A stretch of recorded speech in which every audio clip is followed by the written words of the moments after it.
Before we start, note there are possible spoilers for Final Fantasy VII Rebirth in this video.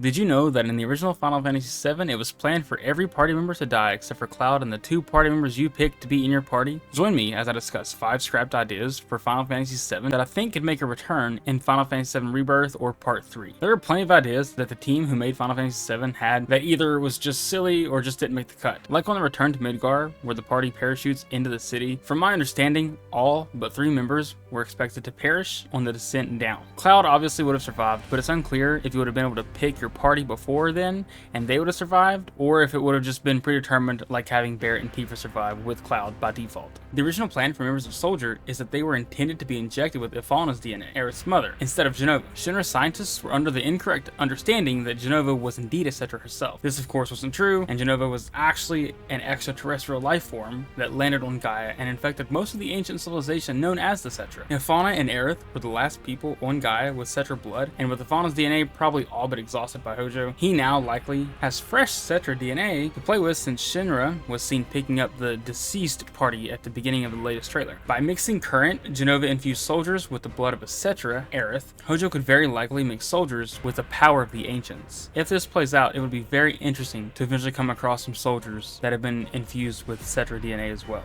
Again, back with the insane Hojo is the cut dialogue that said only 1% of you guys who watch the videos are currently subscribed to the channel. If you've enjoyed the video so far, be sure to hit that like and subscribe button and to let me know. I'd greatly appreciate it. Anyway, Hojo would have created clones of Red 13 named Cobalt 13 and Indigo 13. These creations would have followed the party through the game, trying to prove that they were superior specimens than that of the creature that they were created from. With again Shinra / Hojo having the deceased Red 13 in their possession, this idea could still come to fruition in some fashion. Even if he didn't get his hands on a dead Red 13, he possibly could have already started this experiment well before the party found Red 13, because Hojo had already had him for some time before the events of Final Fantasy VII began. This could also give us some insight on what experiments Hojo was doing with Red 13 and maybe how he lost his eye and stuff like that. Summon Materia has never been explained in Final Fantasy VII, and after doing some digging, I still couldn't really find out any info on exactly what they are. However, it was originally planned for Sephiroth to explain this in the Temple of the Ancients. The summoned monsters in Final Fantasy VII were creatures that had absorbed Mako, which allowed them to seal their consciousness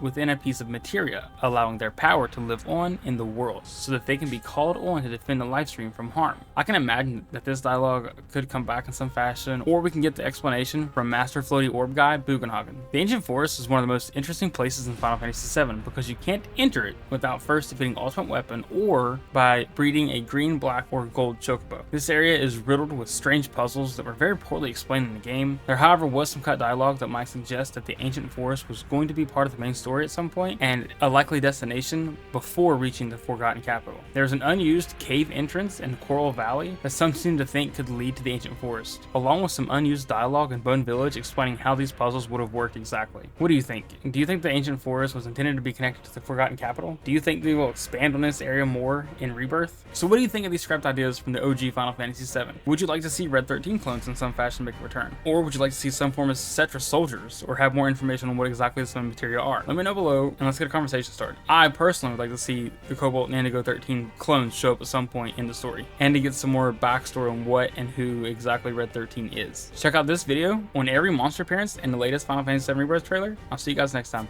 Peace.